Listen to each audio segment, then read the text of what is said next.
I'm back talking college football for Saturday in week 6. Can't believe it's week 6 already. We got 2 games on tap for you. How about Texas at Florida? And we'll finish it off with Boise State at Notre Dame. Let's get right into it.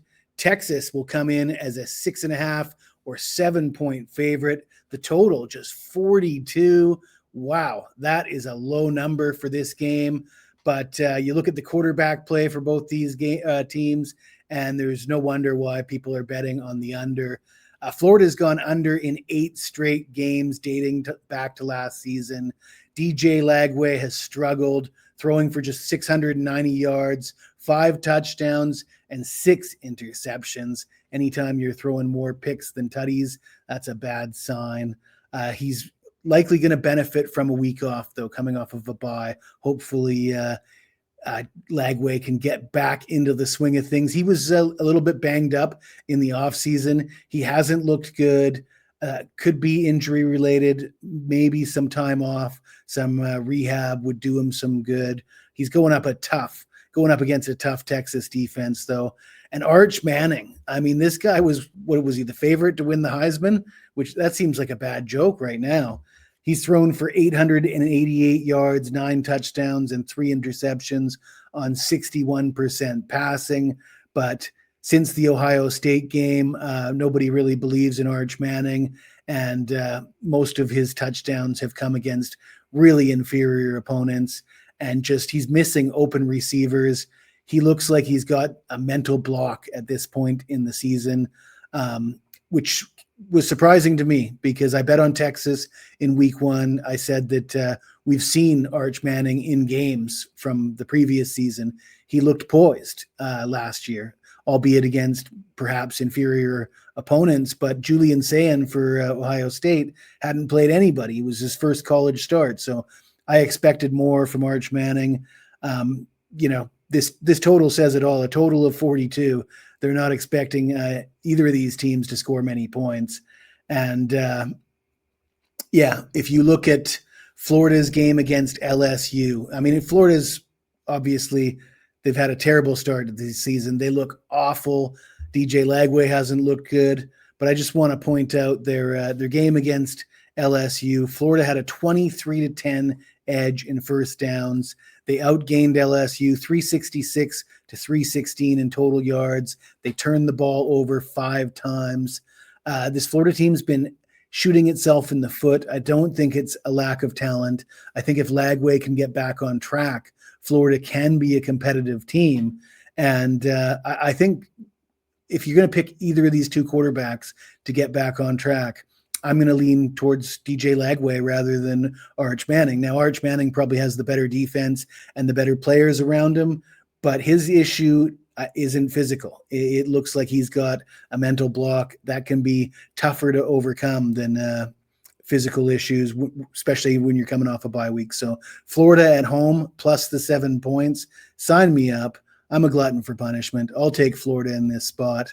But before we get into Boise State at Notre Dame, I got to tell you about a promotion we have available right now at wagertalk.com. It's the good old Weekend Warrior package. Everybody loves this one.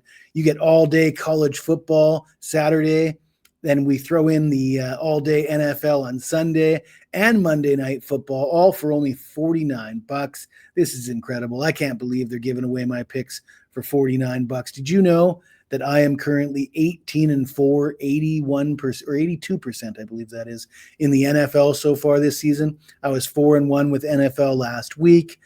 College football, let's be honest, it hasn't been quite as good as the NFL, but still great value with that package. As always, there's no purchase necessary. You're more than welcome to tune in just for the free picks. The only thing I ask from you is that you take the time to smash that like button. And I also welcome any comments. You have any opinions on this game or the upcoming game, Boise and Notre Dame, any game on the Saturday slate or NFL. Your comments are always welcome, even if they're nasty. I always say that. Even if it's nasty, go ahead and drop the comment, but I do not promise not to share it with everybody. So let's share some comments from last week's video when I was picking Virginia on the money line as an outright dog against Florida State. And when asked if I was taking the points, I said, hell no, I'm taking them straight up. And here are some of the comments. Jack Snoll says, 2 more mouthpieces that haven't been paying attention. This Knowles team is not looking past anybody. This team is on a mission, seek and destroy. Knowles put up 50 plus. No scenario in the world does this average, below average Virginia defense slow down this Knowles offense. Pick your poison. Stack the box to slow down the run game. Then get torched by Deuce and Squirrel and Danzy, etc. Well, unfortunately, it didn't quite work out that way, did it? Let's move on. Jacob Richardson says, have fun lighting your money on fire taking Virginia. No shot to cover. This is a very different Knowles team, and their coach will have them ready for a business trip as scheduled, or as Shule put it, pardon me. Florida State 42, Virginia 20. Again, it didn't quite work out that way, but these comments are gold. Love these comments. Keep these comments coming. Yeah, let's get into the second game of this video. We got Boise State at Notre Dame. Notre Dame opened as a 17.5-point favorite, bet up all the way to a 20.5-point favorite. Money might keep on coming in on Notre Dame. After all, look at what they did to Arkansas last week. But Arkansas is a team in disarray. They fired their coach. This team has some serious issues. Boise State is a different monster, in my opinion. This Boise State team, they didn't just make the playoffs last year. They got a first-round bye. And sure, they lost to Penn State as an 11.5-point underdog at a neutral site. By the way, 11.5 is a lot lower of a number than this 20.5-point spread. And I'm not sure that this current Notre Dame team is anywhere near as good as last year's Penn State team. And for those of you who think that Boise State lost Ashton Jeanty and they're no longer a competitive team, I just want to point one thing out. Ashton Jeanty averaged 7 yards per carry last year, but Dylan Riley this year so far is averaging 7.5 yards per carry. Boise State is not having any trouble running the ball. They're putting up crazy amounts of points. Yes, they're giving up a lot of points. Yes, I expect Notre Dame to run right through them like a hot knife through butter. But Boise's going to do their share of scoring as well. I think they can keep this game within 20.5 points. Let's go back to that loss to Penn State.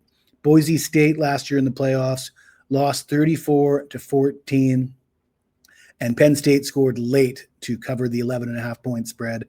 Boise State actually outgained them 412 to 387 in total yards. Boise State had the edge in first downs 24-21. Boise State is a competitive team, ladies and gentlemen. Notre Dame might be the better team, but I don't think they're a 20.5-point better team. So we're taking Boise State Broncos plus 20.5. If you like this video, smash that like button, subscribe to the channel. And if you've got anything to say to me, even if it's nasty, you hit me up in the comments below and I'll make you famous. Thanks for tuning in. We'll see you next week.